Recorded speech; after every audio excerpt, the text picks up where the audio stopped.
da. I am your singing telegram.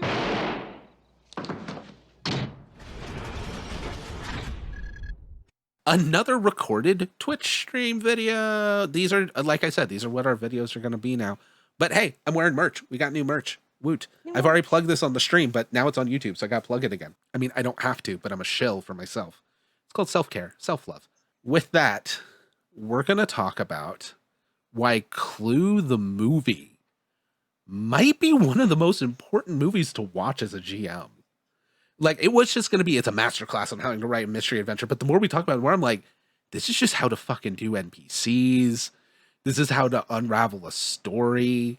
Like, first of all, I love the movie. And there's plenty of movies you can. But the thing is, the biggest thing about Clue is because of the multiple endings. First, we'll do the obvious of like how to structure a mystery. And not just any mystery, a tabletop mystery. Because a tabletop mystery, I do believe, if you're playing a game where the entire game is one night, that it's a mystery, and like that's the whole point of the game, like it's a one shot or something, yes, have one outcome and they can fail. But if you're throwing a mystery into your ongoing campaign and you want your ongoing campaign to live, have like 3, maybe 4 possible people who actually did it. If you can craft the mystery where there is evidence for all of them, bonus points if the same evidence, which Clue pulls off, if the same evidence can point to multiple people, and still, like, when it's described, there's a plot hole here. It covers all the bases for every single person who's guilty, which I love. Yes. Because that's how you do it, because then you wait for your party to figure out who did it. And again, it's like Alice is missing, the magic trick of, hey, you figured it out. Awesome on you. But at the same time, hey, you gave me the answer. Awesome on you. Because that's all you need it to be. It's so well done. And I love that.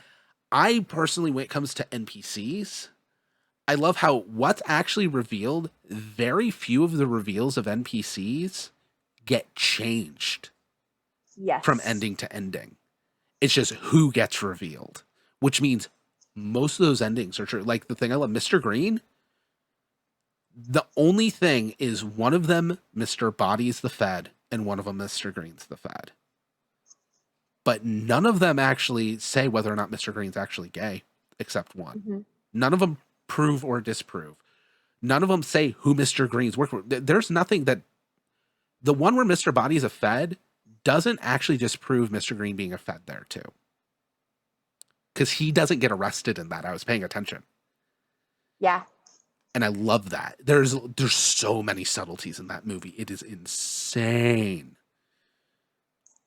I saw Nikki said D&D Next. D&D Next is coming, which, hey, people on YouTube, there's going to be a video about D&D Next versus 5th edition in a few weeks. Because we're cranking out like 3 videos tonight. It's going to be awesome. If this new format works, we might actually just have multiple YouTube videos a week sometimes. If we have too big of a backlog. Because why not? Like, yay. We're also doing this because I know Thanksgiving's coming up, and then in a month, Christmas is coming up, so it's going to be nice where we're not going to stream. So if we did one at a time, we're going to dry up.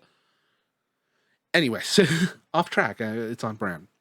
There's so much stuff. So what would, other than the obvious, give a mystery multiple endings, what would your big takeaway for like how Clue teaches you to be a better GM?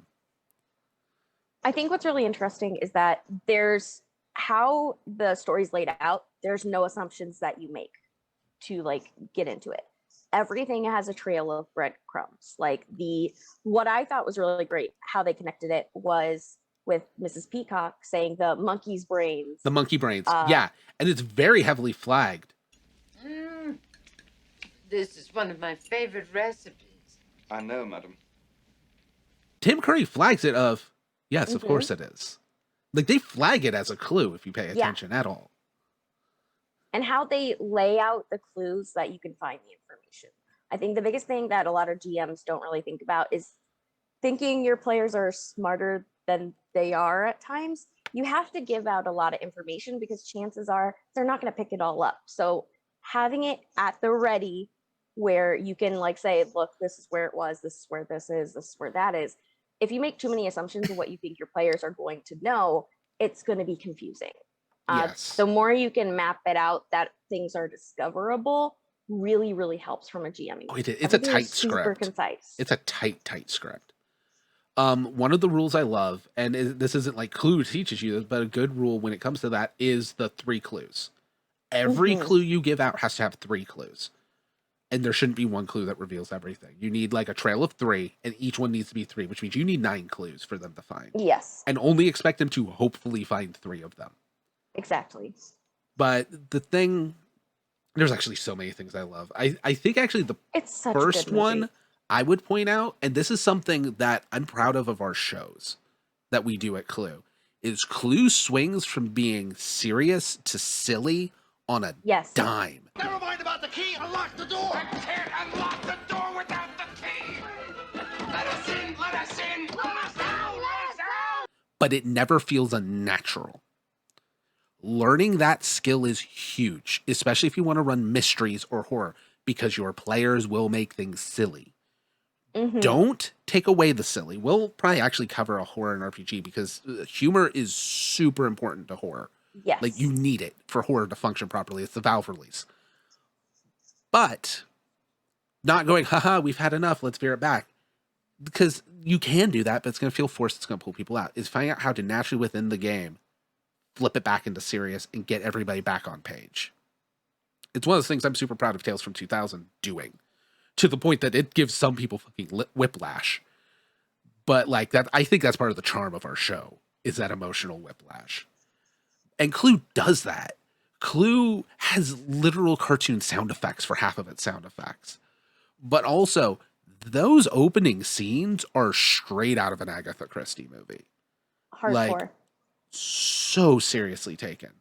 The other one is one I didn't think about till we watched, and I even did a tweet about this, but till we watched last night, for when you're performing NPCs. Tim Curry's performance might be one of the best of his career in that movie, because not only is he playing a character who's playing a different character, you can actually tell, if you pay attention, when things are going to plan and when he's improvising. Not when Tim Curry's improvising, when his character is improvising. Oh, this is terrible. This is absolutely terrible. It's not what I'd intended. Oh my God. Not what you intended. So you're not the butler? I'm not the butler, but I'm a butler. Because I wouldn't be surprised if there was improv and stuff on set. That's not what we're talking about. Being able to Fun fact, everyone had to stay on the script. Yeah. Except for one scene, and that was with the flames on the side. Yeah, I know Flames was off script. It was so good. I hated her so much. Flames on the side of my face. And but you have to, because that was it's such tightly written. Oh, but yeah. the thing is again, you look at his mannerisms, and honestly, watching the scene when Mr. Body gets shot. Actually, not just when Mr. Body gets shot, when Mr. Body tells people to shoot Wadsworth, watch Tim Curry. Because Tim Curry is playing a character where the character is having to improvise and not reveal his secret. Because you can 100% tell he was setting it up where he was going to con them into killing Mr. Body. Spoilers, Tim Curry is actually Mr. Body. But he was going to con them in, and the guy who is actually his butler, as revealed, realizes this is what Mr. Body is about to do. Me and Mary were talking about this when we were watching. When Mr. Body runs and Wadsworth is chasing him, that's a really fucking sinister scene when you rewatch it thinking about the ending. Where it's like, this guy's just the butler trying to get away from Mr. Body, and Mr. Body's just fucking stalking him. Like, no. You're gonna do this. Do the honors, Mr. Body? Why me? They know who I am? I don't think so. You've never identified yourself to them, I believe. It's a hoax. I suggest we all leave. I'm sorry, sir. You cannot leave this house. No? Who's gonna stop me? There's no way out. All the windows have bars. All the doors are locked. This is an outrage. You can't hold us prisoner. Ladies and gentlemen, please. Please return to the study. Everything will be explained. You too, Mr. Body. Other way.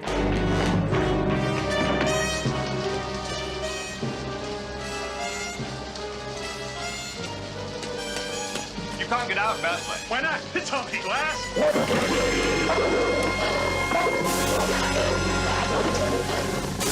And then the butler thinks he gets one over on him and goes, I'm going to trick them into killing you because that's what you were going to do to me. And then Tim Curry, as Mr. Body, has to pretend to be Wadsworth while improvising.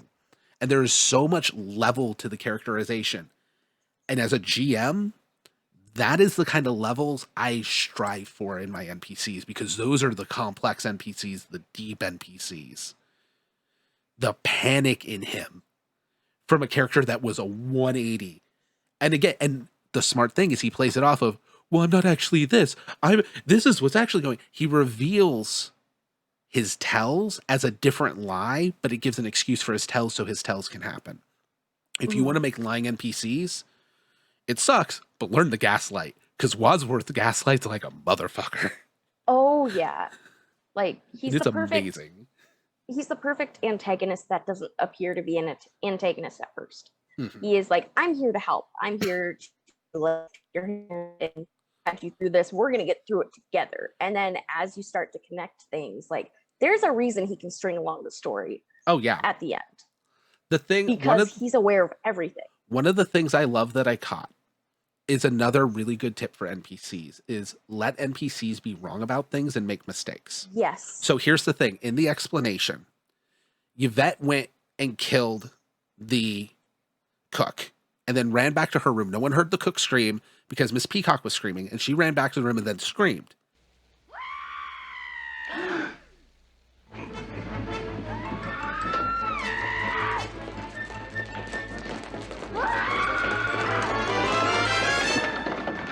What?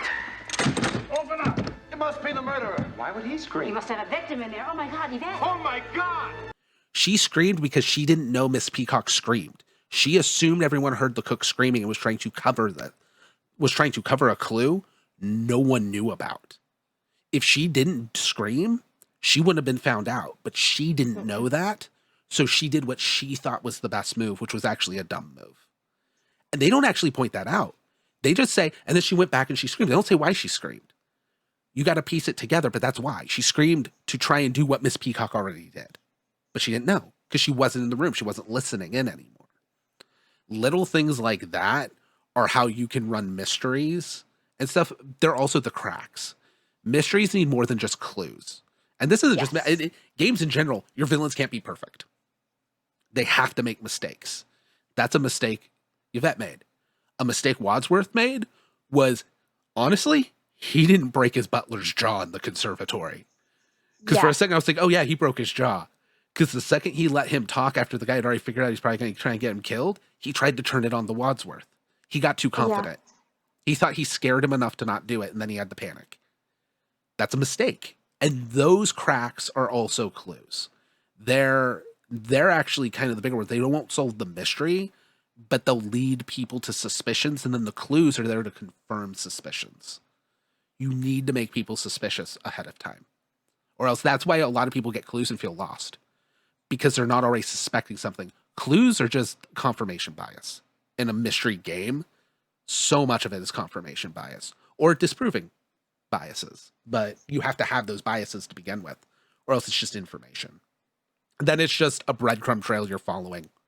It's not actually solving, and you're not feeling like you're figuring things out. Well, I think too, when you look at the pawns, which are like Miss Scarlet, Miss White, The Miss cook. Peacock, the cook. Yeah. Like you got to think of it like your layers of NPCs. If that makes sense. Mhm. So like the cook, Yvette, all those are like your tertiary NPCs. They are going to be manipulated in a way that's going to help you tell the story. Then like I would say like not necessarily secondary in Clue's case, but basically you have secondary NPCs that are going to help you navigate the information. They're going to basically Clue actually has a secondary villain. that is true. It's Miss Scarlet. That is very It's 100% Miss Scarlet. She doesn't have as much information as Wadsworth, but she has so much information on half of the cast. She has the same dirt Wadsworth has at that point on half of the cast once the meeting starts. And if you want to think she's not going to use it the second she leaves, oh, you haven't noticed the big dick energy she has. With a lead pipe. True or false. True. How are you? Very nice and Mm-hmm. It's so good. She's a secondary villain. And that's the thing. She revels in it. That's what that big dick Yes. energy we've been saying. She revels in being above everybody. But she's not the antagonist. She's a No. villain.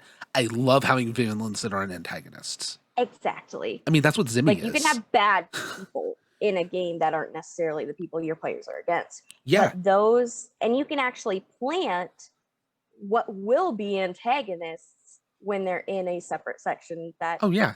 isn't the antagonist they're going up against right away. It's a great way to introduce a villain like Scarlet in a murder mystery where like they're not a problem right now, but they will. Oh, yeah. If this were an actual such a great Agatha con. Christie book, Miss Scarlet would come back in like part 2 of the book. 100%. percent And then you've got like your Wadsworth that is like your main villain. The police will be here any minute. You'll never get away with this, any of you. Why should the police come? Nobody's called them. you mean, oh my God, of course. I think it's really interesting too with the characterization. Characterization is super important to me as a GM. What's really nice is there's a definitive saying of this is what they're good at, this is what they're bad at. And So, there's like, characters that Colonel Mustard. know their shortcomings. Exactly. Because like They're before we started self-aware. streaming, we were talking about I love Colonel Mustard. Granted, it's Martin Mull, and I love Martin Mull, but Colonel Mustard is the dumbest person in the room, in all of it. He gets called out on it very early in the movie. He doesn't actually fight it, and you can see the insecurity on him every time it comes up. He knows he is not the smartest person in the room, and he keeps his mouth shut frequently to keep from that hurting him. On the flip side, one we didn't talk about, what we talked about last night, is a perfect way to handle an NPC that can very easily be problematic. Professor Plum is a creepy, horny NPC, but they play it on a razor's edge where you get everything you need and it doesn't become gratuitous. It doesn't become gross. It's just, we get it. And they use his shame to control him. Yes. That's what's cool.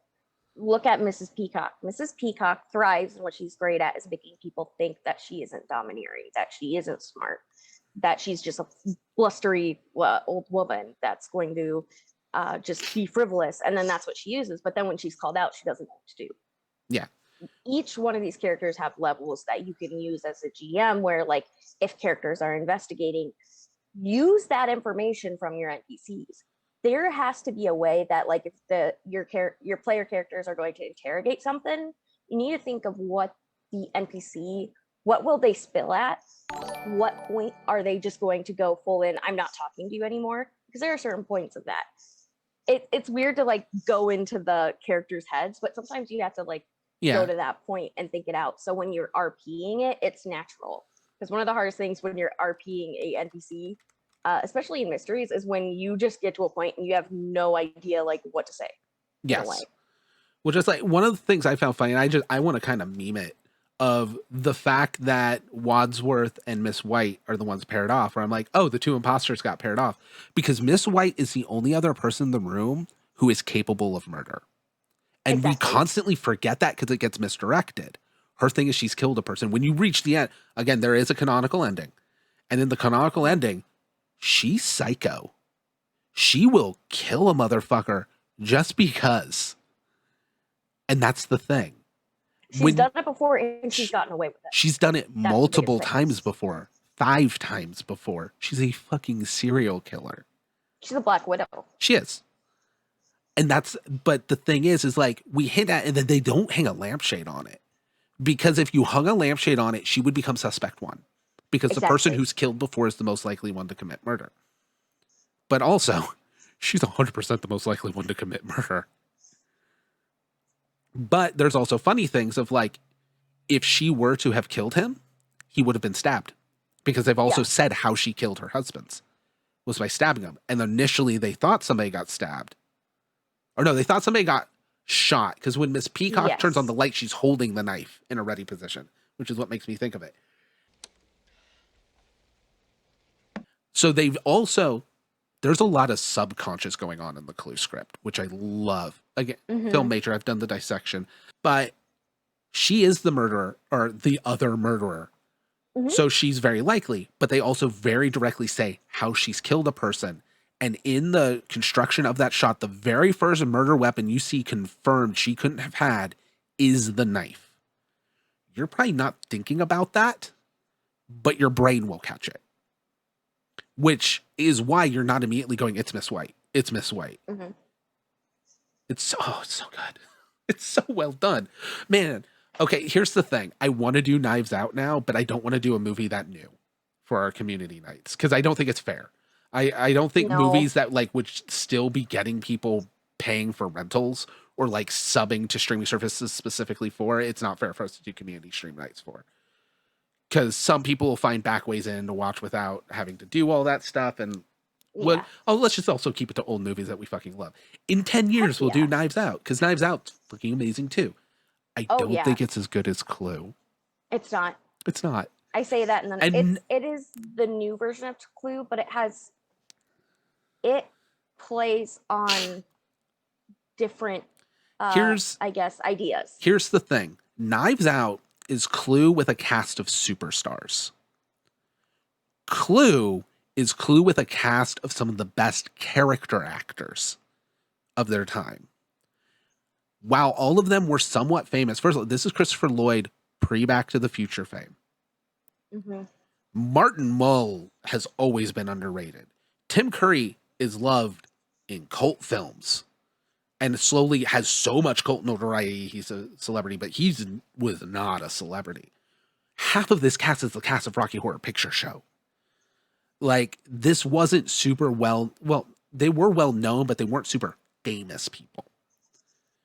Knives Out is super famous people. Now, they all do great.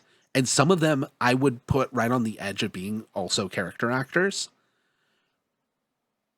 But there is an art to character acting. Mhm. And that is why you see insanely good performances in Clue. Like, I think how the writing is different, squeamish Mr. Green is, the Yes. entire movie is great. I love the shot, not just the line of I'm going home to my wife. But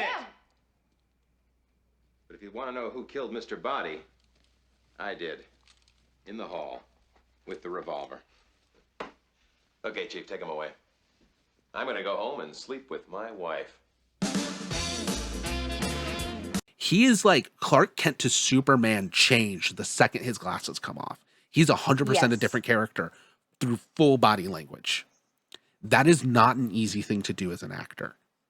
It is especially he does it on a dime. Christopher Reeves is still lauded for doing that in Superman, where you see him transform before your eyes, because that is a very hard thing to do in acting. And we have it in Clue. And he does it in half the time of the Superman transformation. Mhm. It's so good. All right. Do we have anything else to say about Clue with RPGs? Because I'm like, we can just geek over Clue. I mean, Oh yeah, it's so easy. what system would you run Clue in? That's where I'm torn. Oh God,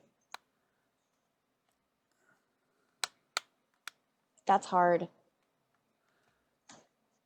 I would do it with a system that goes by number of successes or degrees of success. I'm going to throw you for a loop, and I'm going to cheat. Well, Grant, you kind of cheated. You're like, I'm going to go with a system that very broad term. We've talked about tweaking Alice as missing. True.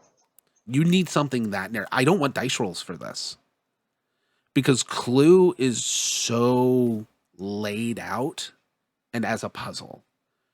Weirdly enough, you'd almost have to make a new system unless there's a mystery solving RPG I don't know about, which possible. I don't know every fucking RPG.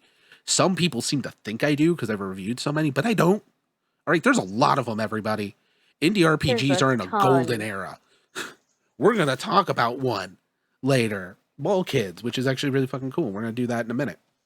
But yeah, I'm not sure which one I'd want to The do. only thing I would say is that there was one that is similar. I don't think it would work exactly for Clue, but it does work very well for mysteries.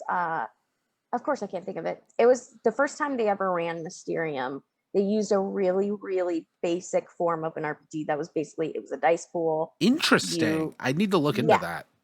I cannot remember the name Because of it. here's my thing. In Clue, actually break down the movie. Other than when someone successfully killed Mr. Body. Other than that, and other than Wadsworth deceiving people. So things that would affect the whole cast. When were skill checks made where success or failure happened? There were Very no true. skill checks in that whole fucking movie. I get that. Like, that's what's so weird. The whole feel of it is just, let's tell a story. I need to look at the Tales of Baron von Munchausen. I might modify that for it. Because Baron von Munchausen is a storytelling game with no dice, no cards, no nothing, where you sit in a circle, drink wine, and share a story. And that could work well. Where, like, you start the story and you pass it to somebody else, and they accentuate the story and you pass it to somebody else. And if you tweak that where instead of they accentuate it, you go, and another... And you go and they either say a clue or a body or whatever was found. That would be cool. Also, did you see that link I sent you that somebody made a movie version of the Clue board game?